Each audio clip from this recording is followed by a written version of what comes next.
Hallelujah. सभी को जय मसीह की स्वागत है आपका परमेश्वर की प्रेजेंस में।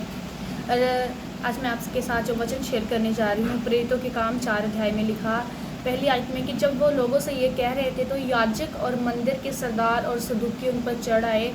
कौन? पतरस और यूहन्ना जब मंदिर में प्रीच कर रहे थे तो जो वहाँ के सरदार और याजक थे उनके ऊपर चढ़ आए, क्योंकि वो बहुत क्रोधित हुए थे कि वो लोगों को यीशु का उदाहरण देकर मरे हुओं के जी उठने का प्रचार करते थे।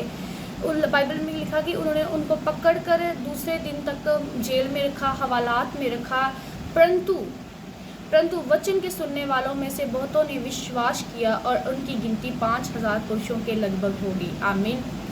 जब उन्होंने एक लंगड़े भिखारी को चंगा किया तो लोग उन पर विश्वास करने लगे, उन्होंने प्रीच किया।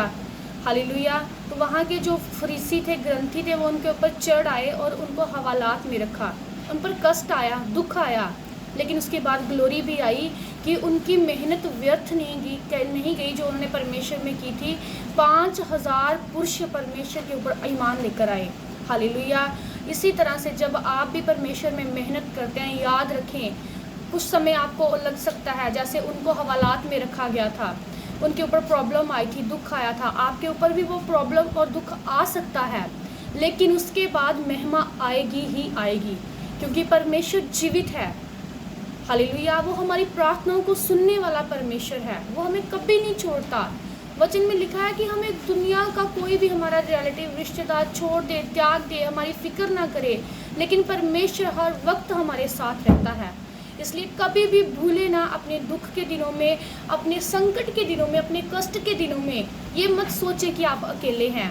जैसे उनको हवालात में रखा गया, उनको जेल में रखा गया, वहाँ पर उन्हें कोई वीआईपी ट्रीटमेंट में नहीं मिली होगी, वहाँ पर उनको ताड़ना दी गई होगी, उनको मारा गया होगा, उनको कष्ट दिया होगा, उनको जलील किया गया होगा, लेकिन लिखा उनके प्रचार के द्वारा जो विश्वास करने वाले थे उनकी गिनती 5000 पुरुष, सिर्फ पुरुष लिखा हुआ, सिर्फ जेंट्स।